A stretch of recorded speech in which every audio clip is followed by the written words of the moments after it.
ကဲအားလုံးမင်္ဂလာပါ MITDC official YouTube channel ကနေပြီးတော့ကြိုဆိုလိုက်ပါတယ်ကျွန်တော်ဒီနေ့မျှဝေပေးတော့မယ့်သင်ခန်းစာကတော့ဒီ Adobe Premiere အသုံးပြုတဲ့ညီကိုမောင်နှမတွေပေါ့နော်ပြီးရင်တော့ Adobe After Effects အသုံးပြုတဲ့ညီကိုမောင်နှမတွေကျွန်တော်တို့ဒီ Adobe After Effects ရဲ့ Adobe Premiere ရဲ့ကိုတုံးနေတဲ့အခါမှာပေါ့နော်အရန်ကိုဒီကွန်ပျူတာကနေပြီးတော့ set တွေအမိုက်တရိုက်တွေများလာတာပေါ့နော် set ထဲမှာအမိုက်တရိုက်တွေများလာတယ်အမိုက်တရိုက်တွေအများကြီးဖြစ်လာတဲ့အခါကျတော့ set ကဂျင်းတော့တဲ့တာပေါ့နော် set ဂျင်းတဲ့အခါမှာကျတော့ကျွန်တော်အလုပ်လုပ်တဲ့အခါမှာမြန်မြန်ဆန်ဆန်မပြီးပြင်းတဲ့သူကဒီအချိန်အကြာကြီးစောင့်နေရတာတို့ဘာလို့ဖြစ်တတ်ပါတယ်အဲ့ဒါကြောင့်မလို့ Adobe After Effects အသုံးပြုတဲ့ကွန်ပျူတာသမားတွေရယ်နောက်ပြီးတော့ Adobe Premiere အသုံးပြုတဲ့ညီကိုမောင်နှမတွေရယ်နော် Adobe Premiere နဲ့ Adobe After Effects ကိုသုံးတယ်ဆိုရင်တော့ဒီဗီဒီယိုကိုပြီးတဲ့အထိကိုကြည့်လိုက်ပါနော်ကဲဒါဆိုရင်တော့အခုကျွန်တော်ဒီ Adobe Premiere Adobe After Effects အသုံးပြုတဲ့လူတွေဒီသင်ခန်းစာကိုဘာကြောင့်ကြည့်ခိုင်းလဲဆိုတော့ကျွန်တော်လည်းအတူလိုက်လုပ်ကြည့်အောင်နော်အရင်ဆုံးကျွန်တော်တို့ရဲ့ဒီသင်ခန်းစာကိုမစတင်ခင်မှာကျွန်တော်တို့ရဲ့ YouTube channel ကို subscribe မလုပ်ရသေးဘူးဆိုရင် subscribe လေးလုပ်ထားပေးဖို့တောင်းဆိုပါတယ်ခင်ဗျာဒီ YouTube channel ကနေပြီးတော့တင်ပေးနေတဲ့သင်ခန်းစာလေးတွေကအကျိုးတစုံတစ်ခုရှိခဲ့မယ်ဆိုရင်လည်း like and share လေးဖြင့်အားပေးနိုင်ပါတယ်ခင်ဗျာအားလုံးပဲကျေးဇူးတင်ပါတယ်ကဲဒါဆိုရင်တော့သင်ခန်းစာကိုတော့ကြရအောင်နော်ကျွန်တော်တို့ကဒီအရင်ဆုံးဒီ keyboard ကိုဖွင့်ထားပေးမှာပေါ့နော် on screen keyboard ကိုဖွင့်ထားပေးမှာအဓိကကျွန်တော်တို့ဒီ window key ရဲ့ R ရဲ့ကိုနှိပ်ပေးရမယ်နော် window key ရဲ့ R ရဲ့ကိုနှိပ်လိုက်ဒါဆိုရင် window key နဲ့ R နဲ့ကိုနှိပ်လိုက်တဲ့အခါမှာဒီလိုပုံစံမျိုး run dialog ဘောက်လေးတစ်ခုကြာလာမှာနော်အဲ့နေရာမှာကျွန်တော်တို့ကပထမဆုံးရေးရမှာပေါ့နော်ပထမဆုံးရေးရမှာကြာတော့ recent ဆိုတဲ့အားလေးပေါ့နော် RECENT recent ပေါ့နော် recent ဆိုပြီးတော့ရေးပေးရမယ်ပြီးရင် okay ကိုထည့်နှိပ်ပေးရမှာမယ် okay ကိုထည့်နှိပ်လိုက်တဲ့အခါမှာကျွန်တော်တို့ကဒီမှာဆိုရင်ကျွန်တော်တို့မကြာသေးခင်ကသုံးထားတဲ့အမိုက်လို့အဓိပ္ပာယ်ရပါတယ် recent ဆိုတာကြတော့အမိုက်တွေအရင်များနေတာပေါ့နော်ဥပမာဒီအောက်ကိုကြည့်လိုက်တဲ့အခါမှာကြတော့149 file ရှိတာပေါ့နော်149 file ဆိုရင် file တွေကအများကြီးပေါ့ကျွန်တော်အသုံးပြုထားတဲ့ဟာမှန်တယ်များအကုန်လုံးသူကဒီအမိုက်တရိုက်တွေ shortcut တွေအနေနဲ့ဖြစ်နေတတ်တာပေါ့နော်အဲ့ခါကျရင်ကျွန်တော်တို့ကဒီအဓိကကျွန်တော်တို့ဒီ C drive ကိုကြည့်တာမှာ149 GB ရှိတယ်ပေါ့နော် free ပေါ့149 GB ရှိတယ်ဆိုတော့အဲ့ဒီဟာကိုကျွန်တော်ကဒီမှာရေးမှတ်ထားမယ်149ခွန်ဆိုပြီးတော့နော်တေးလေးခွန်ပေါ့နော်149 GB က free ရှိတယ်ကျွန်တော်ဒီ tension လုပ်ပြီးတဲ့နောက်ပိုင်းမှာtension လုပ်ပြီးတဲ့နောက်ပိုင်းမှာကျွန်တော်တို့အတွက်နေပြီးတော့ free space ဘယ်လောက်ထိဖြစ်သွားနိုင်လဲပေါ့နော်နံပါတ်1အနေနဲ့ကြတော့ recent ပေါ့နော် recent ကိုကျွန်တော်ရိုက်ထည့်လိုက်တယ်ပြီးရင် control A လုပ်တယ်ပေါ့နော် control A လုပ်ပြီးတော့ home ထိက delete လုပ်လိုက်တယ် keyboard ပေါ်ဆိုရင်တော့ဒါ delete ကိုနှိပ်လို့ရတာပေါ့နော်ကဲဒါဆိုရင်149ခွန်ဆိုတာ delete နှိပ်လိုက်နော်ဒီဘက်မှာဆိုရင်ဒါအခုလက်ရှိအသုံးပြုနေတဲ့149ခွန်ဆိုတာဟာဒီ file ပါဒါကတော့ဖြတ်လို့မရဘူးသူက recent အနေနဲ့ပေါ်ပေးနေတာပေါ့နော်နောက်ဆုံးသုံးခဲ့တဲ့ဟာလေးကတော့ဒီတိုင်းကျွန်တော်တို့ထားပေးရမှာဖြစ်ပါတယ်ကဲနောက်ထပ်တစ်ခုက number 2အနေနဲ့ကြတော့ဒါ number 1ကပြောပြီးတော့နော် number 2ကကြတော့ကဲဒုတိယအချက်အနေနဲ့ပေါ့နော်ကျွန်တော်ပထမဆုံးခါကြတော့ recent ဆိုတဲ့ file ရယ်အခုကကြတော့ window နဲ့ R နဲ့ကိုနှိပ်လိုက်တယ်အဲ့ခါကျရင်ဒီလိုမျိုးနောက်ထပ် RAM box တစ်ခုထပ်ကြလာမှာအဲ့နေရာမှာကျွန်တော်ကpercent 10% ဆိုပြီးတော့ရိုက်ထည့်ရမှာပေါ့နော်ဒီလိုပုံစံမျိုးပေါ့နော် percent 10% ဆိုပြီးတော့ရိုက်ထည့်မယ်ပြီးရင်တော့ okay ကိုနှိပ်ပေးလိုက်ပါခင်ဗျာကဲဒါကတော့ဒုတိယအနေနဲ့ကျွန်တော်တို့တွေအမိုက်အနေနဲ့ဒုတိယအမိုက်အနေနဲ့ပေါ့နော်ဒါကိုရှင်းထုတ်မယ် select ပေးမယ်ပြီးပြီးတော့ home ထဲက delete ကိုနှိပ်လိုက်မယ်နော် delete ပြီးရင်တော့ဒါကိုအမှန်ရှင်း skill ကိုနှိပ်လိုက်ပါနော်ဒါဆိုရင်နှစ်ချက်ပြီးသွားနော်ဒီမှာဖြတ်လို့မရတဲ့ဟာကိုတော့ကျွန်တော်တို့ကသူ့ကိုတော့ချွန်းချက်အနေနဲ့ထားပေးလိုက်မယ်နော်သူဒါတခါတည်းလုံးနေရတဲ့ file လေးတွေဒါအမိုက်တရိုက်တွေဖြစ်နေတတ်တာပေါ့နော်ဒါဆိုရင်ဒုတိယအနေနဲ့ရတော့တတိယအနေနဲ့ကြတော့ window ရဲ့ R ရဲ့ကို window ရဲ့ R ရဲ့ကိုတွင်းနေရတယ် keyboard ပေါ်မှာပြီးရင်ကျွန်တော်ကနေပြီးတော့ဒီကောင်လေးကိုနောက်ထပ်အမိုက်တစ်ခုအနေနဲ့ကြတော့ TMP10 ပေါ့နော်10ဆိုပြီးတော့ရိုက်ထည့်မယ် okay နှိပ်ပါမယ် okay နှိပ်ပါမယ်ပြီးရင်တော့သူ့ကို home ထိက delete နှိပ်ပါပေါ့နော်ပြီးရင်ကျွန်တော်တို့က skill ကိုနှိပ်မယ်ပေါ့နော်ပြီးပြီဆိုရင်ကျွန်တော်ကဒီနေရာမှာအခုဆိုရင်ဖြင့်သူက 3ခုမြောက်ဖြစ်သွားပြီပေါ့နော်နံပါတ်နောက်တစ်ခုကကဲဒါဆိုရင်တော့အခုနောက်ထပ်တစ်ဆင့်ပေါ့နော်နောက်ထပ်တစ်ဆင့်ကြတော့အခုကဘယ်တစ်ဆင့်ဖြစ်သွားပြီလဲဆိုတော့ window key ရဲ့ အာရုံနဲ့လိုက်မယ်အဲ့နေရာမှာပထမဆုံးကျွန်တော်တို့က recent ရဲ့ 10% temp ရဲ့နောက်ပြီးတော့ဒီဘက်မှာဆိုရင် temp ရဲ့နောက်ပြီးတော့နောက်ထပ်ဒီတစ်ခါကြတော့ကျွန်တော်တို့က prefetch ဆိုတဲ့ဟာလေးပေါ့နော် prefetch prefetch ပေါ့နော်prefetch ကို enter ခေါက်လိုက်ပေါ့နော်ဒါဆိုရင်ဒီအခုဆိုရင်တော့ဒီ prefetch ဆိုတဲ့ဟာမရှိဘူးเนาะမရှိဘူးဆိုတာကျွန်တော်တို့တစ်ခါတည်းလဲ prefetch အမိုက်ကကျွန်တော်အခုနာဒီသင်ခန်းစာမတိုင်ခင်မှာကျွန်တော်prefetch ဆိုတဲ့အမိုက်ကိုကျွန်တော်ရှင်းထုတ်ထားလို့ရှိရင်တော့သူကမရှိဘူးဒါပေမဲ့၄ခုမြောက်ပေါ့နော်နောက်ထပ်တစ်ခုကကြတော့ကျွန်တော်တို့ကဒီမှာရှင်းလို့ရလဲဆိုတော့ဒီ this PC ကိုတော့ this PC မှာဆိုရင်ကျွန်တော်တို့ကဒီဘက်မှာဆိုရင် manage ဆိုတာရှိတာပေါ့နော်ဒီ manage ကိုဝင်တယ်နော် manage ကိုဝင်ပြီးတော့လဲကျွန်တော်အမိုက်တွေကိုရှင်းလို့ရတယ်ပေါ့နော်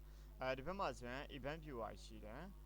event viewer ကနေပဲ Windows log ရှိတယ်အဲ့မှာ application ပေါ့နော်ဒီ application မှာလဲအမိုက်တွေကအများကြီးရှိတယ် application ကြတော့ကျွန်တော်အသုံးပြုနေတဲ့ software ပေါ့နော်အဲ့ဒီကအမိုက်တွေကိုသူကနေပြီးတော့ဒီအမိုက်အနေနဲ့သူကကျွန်တော်ရှင်းပေးရတာပေါ့နော် clear log ကိုနှိပ်မယ်ပြီးရင်တော့ clear လုပ်မယ်ပေါ့နော်နောက်ထပ်တစ်ခုက security ပေါ့ security မှာဆိုရင်ဒီ clear log ကိုနှိပ်လိုက်မယ်ပြီးရင် clear ကိုထည့်နှိပ်တာပေါ့နော်နောက်ထပ်တစ်ခုကဒီမှာဆိုရင် setup မှာလည်းဒီလိုပါပဲ clear log clear เนาะဒီဘက်မှာဆိုရင်လည်း system မှာဆိုရင်လည်းဒီတိုင်းပဲ clear log clear နှိပ်မယ် forwarded event မှာလည်းဒီလိုပဲပေါ့နော်ဒါဆိုရင်ပြီးပြီဆိုရင်တော့ဒါလေးတွေကိုပြန်ပိတ်ထားလို့ရပါတယ်ကျွန်တော်ပြီးရင်ဒါကိုပိတ်လိုက်ပါနော်ကဲဒါဆိုရင်အခုနောက်ထပ်နည်းလမ်းတစ်ခုကကြတော့အခုနကကျွန်တော်လုပ်တော့တဲ့ဟာလေးပေါ့နော်ပြီးရင်ဒီကနေပြီးတော့ဖြတ်လိုက်လို့ရတယ်နော်လောစေတော့ဒီကိုရောက်နေသေးတယ်ဒါဆိုရင်ကျွန်တော်ကမဖြတ်သေးဘူးလို့နော်နောက်တစ်ခုကကြတော့ဒီthis PC ထဲဝင်တယ်ပေါ့နော် this PC ထဲဝင်တယ်ဝင်ပြီးတော့ဒီ C drive ထဲဝင်တယ်ပေါ့နော်C drive ထဲမှာဆိုရင်ကျွန်တော်တို့ကဒီနေရာမှာရှာပေးရမယ်နော်ဒီနေရာမှာကြာတော့ဘာရှာမလဲဆိုတော့ကျွန်တော်တို့တွေခုနက CFA file ပေါ့နော် CFA နော် CFA file ပြီးရင် enter ခေါက်လိုက်နော်ဒီ CFA file ကကြာတော့ကျွန်တော် Windows ထဲမှာတခါမှမရှင်းရသေးဘူးဆိုရင်တော့ဒီ CFA file တွေကအများကြီးဖြစ်နေတတ်တာပေါ့နော်အဲ့ခါကျရင်ဒီ CFA file တွေကကြတော့ဒီ Premiere သုံးတဲ့ကွန်ပျူတာမှာဆိုရင် CFA file တွေ kit တွေအများကြီးဖြစ်နေတတ်တာပေါ့နော်အဲ့လိုဆိုရင်ဒီမှာဆိုရင်ကြည့်လိုက်မယ်ကျွန်တော်တို့ကဒီ file တစ် file လေးကိုသူက54 MB ဆိုတဲ့အမိုက်ဖြစ်သွားတာပေါ့နော်ဒီဘက်မှာ John Bobby Richard ပေါ့နော် MP3 ဒါကြတော့လေဟိုဟာတွေပေါ့ပြောမယ်ဆိုရင်ကျွန်တော်ကဒီ Premiere သုံးတယ်အဲ့ဒီ Premiere မှာပေါ့နော်Premiere မှာတော့ဝင်တဲ့ဟာလေးနော်ကိုယ့်ကိုအထက်မှာတော့ဝင်ဖြတ်မယ်ဆိုရင်လည်းရပါတယ်ဘယ်လိုဝင်ဖြတ်လို့ရလဲဆိုတော့ဒီမှာဆိုရင် C user also update roaming adobe ဆိုတဲ့ဟာလေး comma media cache file ပေါ့နော်အဲ့ဒါလေးတွေကိုရှင်းထုတ်လို့ရဒါပေမဲ့ဒီ CFA ဆိုတာကြတော့အဲ့လိုမျိုးတည်တံ့တော့ပြီးတော့ရှင်းဒီ cache file တွေကိုmedia cache file တွေကိုတော့ရှင်းနေစရာမလိုတော့ဘူးပေါ့နော်ဒီမှာဆိုရင် CFA လို့ရိုက်ထည့်လိုက်ပြီဆိုရင်ရပြီနော် CFA ပေါ့နော် CFA လို့အတူကောက်ပေါ့နော်ဒီဘက်မှာဆိုရင် CFA ဒီဟာလေးကိုရိုက်ထည့်လိုက်လို့ရှိရင်ကျွန်တော်တို့ကဟိုးဒီ Windows ထဲမှာဝင်ပြီးတော့ကျွန်တော်တို့ကနေပြီးတော့တော့ရှင်းနေစရာမလိုတော့ဘူးတခါတည်းကျွန်တော်တို့ကဒီကနေပြီးတော့တခါတည်းshortcut နဲ့ပေါ့နော်shortcut နဲ့နေပြီးတော့ကျွန်တော်တို့ကဒီမှာတခါတည်းကျွန်တော်လုတ်ပေးလိုက်တာပေါ့နော်ဒီဘက်မှာဆိုဒီဘက်မှာဆိုကြက်တာဆိုရင်တော့အခုဒီကနေပြီးတော့ control A လုပ်မယ်နော် control A လုပ်ပြီးတော့home ထဲကဒီ delete ဆိုတဲ့ဟာလေးနှိပ်လိုက်နော် delete ဆိုတဲ့ဟာမှာကျွန်တော်ကဒီမှာဆိုရင် CFA ဆိုတာရှိတာနော်control A ဆလမ်းမှတ်မယ်1 2 3ပေါ့နော်1 2 3အကုန်လုံးကိုခြံထားခဲ့မယ်ကျွန်တော်ဒီ file တွေကိုမဖြတ်ဘူးဒီလိုပုံစံမျိုးပေါ့ CFA file ဒီလိုမျိုးပါတဲ့ဟာ edit လုပ်ထားတဲ့ဟာလေးတွေပေါ့နော် edit ကျွန်တော်တို့ကဒီ edit လုပ်ထားတဲ့ file လေးတွေကိုပဲဒီလိုမျိုးပုံစံမျိုးပေါ်တဲ့ဟာလေးတွေကိုပဲဖြတ်မှာပေါ့နော်အဲ့ဒါလေးတွေကိုအကုန်လုံး select မှတ်မယ်အဲ့ဒီမျိုးမဟုတ်ဘူးဆိုရင်ကျွန်တော်ကရှင်းထားခဲ့လိုက်မယ်နော်ပြီးရင်အခုဆိုရင်တော့293ခုဖြစ်တယ် ကျန်တဲ့3ခုကျွန်တော်ကျန်တဲ့ဟာလေးတွေဒီဘက်မှာ3ခုဒီဘက်မှာ2ခု5ခုတော့ဖြောက်ထားခဲ့မှာပေါ့နော်298ခုမှာ290နဲ့3ခုကိုကျွန်တော်တို့ကရွေးချယ်လိုက်တာပေါ့နော်ပြီးအဲ့ဒီကဟာရောကျွန်တော်တို့ကနေပြီးတော့ဖြတ်မဲ့ဆိုရင်တော့ home ထိပ်ကိုလာ delete keyboard bar ဆိုရင်တော့ကျွန်တော်တို့ကဒီဘက်မှာရှိနေတဲ့ဒီ delete ကိုနှိပ်လို့ရနော် delete ကိုနှိပ်လိုက်တဲ့အခါမှာသူကနေပြီးတော့ဒါတွေအကုန်လုံးသူကဖြတ်ပေးသွားလိမ့်မယ်နော်ဖြတ်ပေးသွားပြီးတော့ကျွန်တော်တို့တွေrefresh နှိပ်လို့ရတယ် keyboard bar ဆိုရင်တော့ F5 ပဲနော်sorry ဒီနေရာမှာကြည့်တဲ့အခါမှာကလီတစ်ချက်ထောက်လိုက်ပေါ့နော်လွတ်တဲ့နေရာမှာကလီတစ်ချက်ထောက်လိုက်ဒါဆိုရင်တော့အခုအဲ့ဒီဟာတွေအကုန်လုံးCF file တွေအကုန်လုံးပြတ်သွားပြီးတော့ဒီလိုမျိုးfile လေးတွေကျန်ခဲ့တယ်ဒါကတော့ကျွန်တော်မဖြတ်ဘဲနဲ့ထားလိုက်ပေါ့နော်ဒါပြဿနာမရှိဘူးပေါ့နော်ဒါဖြတ်ရင်လည်းရပါတယ်ဒါဆိုရင်တချို့လူတွေကပြောမှာပေါ့ဒါရောဖြတ်လို့မရဘူးလားဖြတ်လို့ရပါတယ်ဒါမဲ့ဒီကောင်ကအဓိကသူကKB ပဲရှိတယ် MB မရှိဘူး MB မဟုတ်ဒါကမလေးဘူးဒါကအလေးရှိမများဘူးစက်ကိုကျွန်တော်ပေါ်ပေါက်အောင်လုပ်တဲ့နေရာမှာတိတ်တော့အကျုံးမဝင်ဘူးပေါ့နော်အဲ့ဒါကြောင့်မလို့ကျွန်တော်တို့စက်ကိုပေါ်ပေါက်အောင်လုပ်တဲ့နေရာမှာကျွန်တော်တို့ကအခုနနီလန်းလေးတွေကိုတုံးပြီးတော့လုပ်ပေးရမယ်ပထမအနေနဲ့ကြတော့ကျွန်တော်တို့ပထမအနေနဲ့ကြတော့ recent ဆိုတဲ့ဟာလေးပေါ့နော်recent ဒီဘက်မှာဆိုရင်ကျွန်တော်ခုနကဒီလိုမျိုးရိုက်ပြပေးမယ်နော် recent ပေါ့ RECNT recent နော်ဒုတိယအနေနဲ့ကြတော့ 10% temp ပေါ့နော်10% temp enter ခေါက်နောက်ထပ်တစ်ခုက TMP temp ပေါ့နော်နောက်ထပ်တစ်ခုကကြတော့ PREFAT prefetch ပေါ့နော်prefetch ပြီးရင်ကျွန်တော်တို့ကဒီ computer right click ထောက်ပြီးတော့ကျွန်တော်တစ်ခုတော့လုပ်တယ်ပေါ့နော်အဲ့ဒါကြတော့ဒီ Windows log လို့ခေါ်တယ် WINDOS Windows log log Windows log ပေါ့နော် Windows log ပြီးပြီဆိုရင်ကျွန်တော်တို့အခုန CFA file